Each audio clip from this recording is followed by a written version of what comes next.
Isaiah 9, 1 through 6. Nevertheless, the dimness shall not be such as was in her vexation, when at the first he lightly afflicted the land of Zebulun.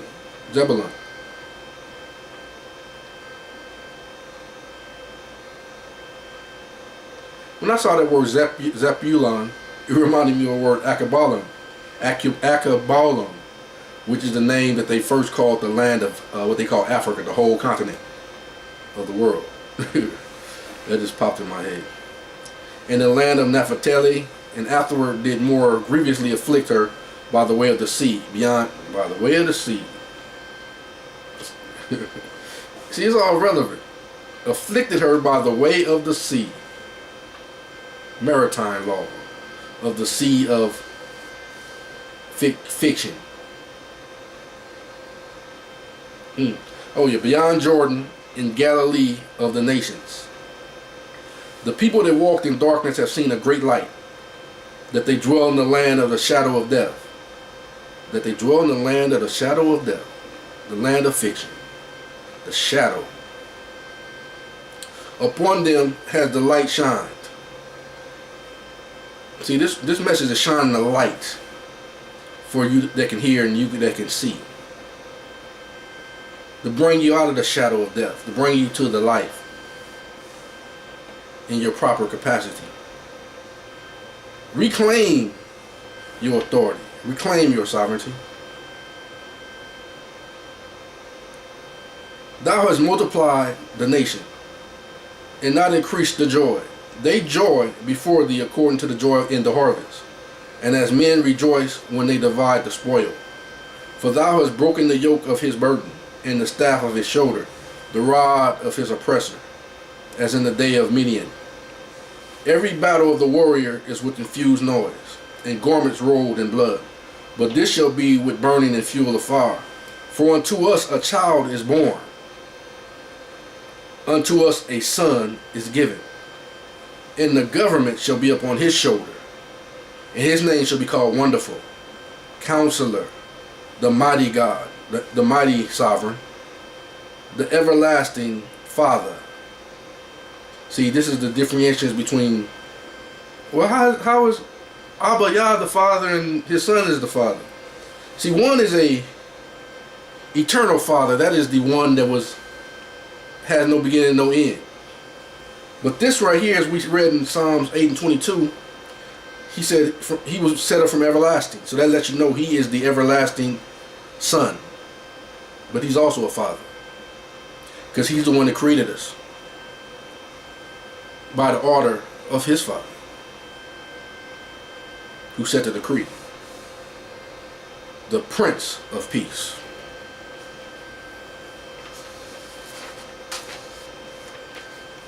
Isaiah 11. And there shall come forth a rod out of the stem of Jesse. This is the Hebrew Israelites. And a branch shall grow out of his roots. And the spirit of the sovereign shall rest upon him.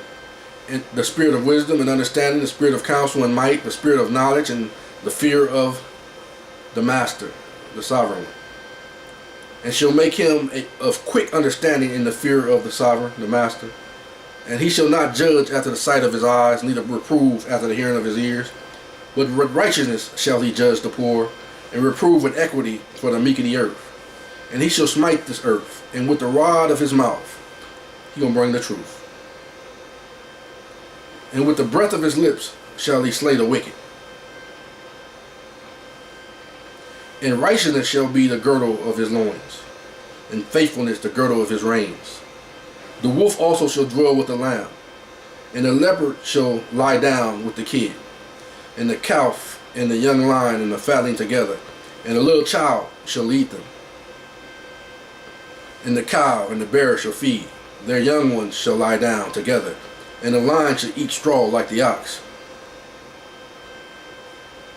And the suckling child shall play on the hole of the asp, and the weaned child shall put his hands on the cockatrice's den. They shall not hurt nor destroy all my holy mountain. For the earth shall be full of the knowledge of the sovereign, as the waters cover the sea. And in that day there shall be a root of Jesse, which shall stand for an ensign of the people. And to it shall the Gentiles seek, and his rest shall be glorious. So see, this is a message to the Hebrew Israelites. Take heed to these words. In that day there shall be a root of Jesse, which shall stand for an ensign of the people. To it shall the Gentiles seek, and his rest shall be glorious. It is our job. Of course, I'm not taking away from what's going to happen to the evil ones, because that is that's the image that you must be careful not to worship, because you want vengeance, you want revenge. But he says, vengeance is mine, says the sovereign. Those things shall come to pass. But in the meantime, until he gives that order,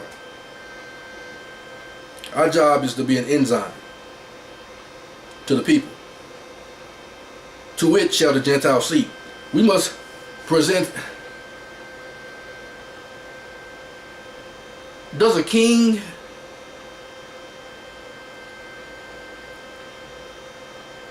consider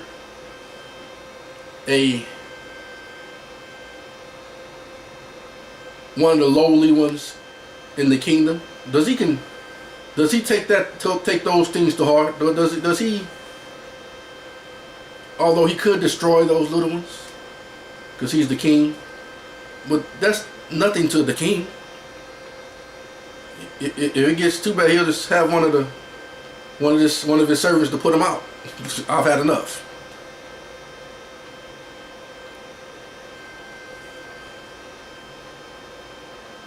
To it shall the Gentiles seek, and his rest shall be glorious.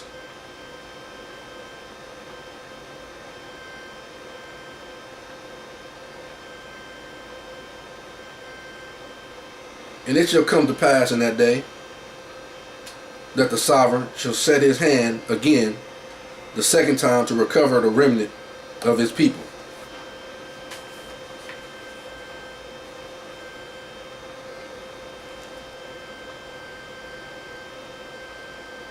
I believe he's doing that now. He's waking us up. Can you hear the message? Sovereign?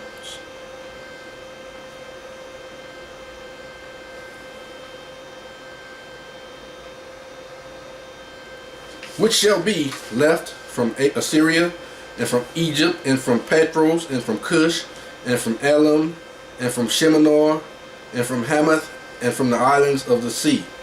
And as I was reading this, another thought came to me. It goes along something like this line. Oh Israel, aren't you like the Ethiopians unto me?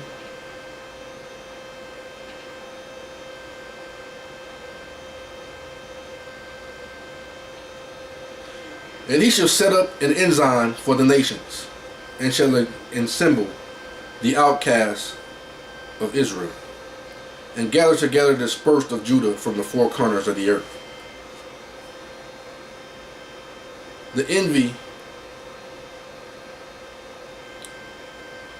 also of Ephraim shall depart, and the adversaries of Judah shall be cut off. Ephraim shall envy Judah, and Judah shall not Ephraim shall not envy Judah, and Judah shall not vex Ephraim, but they shall fly upon the shoulders of the Philistines towards the west.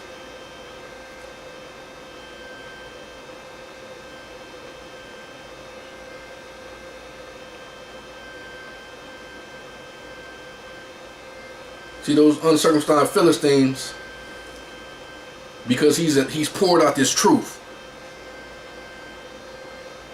everything gonna work for your good. You're gonna fly up on their shoulders towards the west, and they shall spoil them of the east together. They shall lay their hands upon Edom and Moab. I remember I talked about not knowing that I was gonna talk about this today, but I talked about the days that's coming when Abba gonna lay his hands on them. But they shall fly up on the shoulders of the Philistines towards the west, and they shall spoil them of the east together. They shall lay their hands upon Edom and Moab, And the children of Ammon shall obey them. And the sovereign shall utterly destroy the tongue of the Egyptians. See, and with his mighty wind shall he shake his hand over the river, and shall smite it in the 7 streams, and make men go over dry hole. And there shall be a highway for the remnant of his people, which shall be left from Assyria, like as it was to Israel in the day that he came up out of the land of Egypt.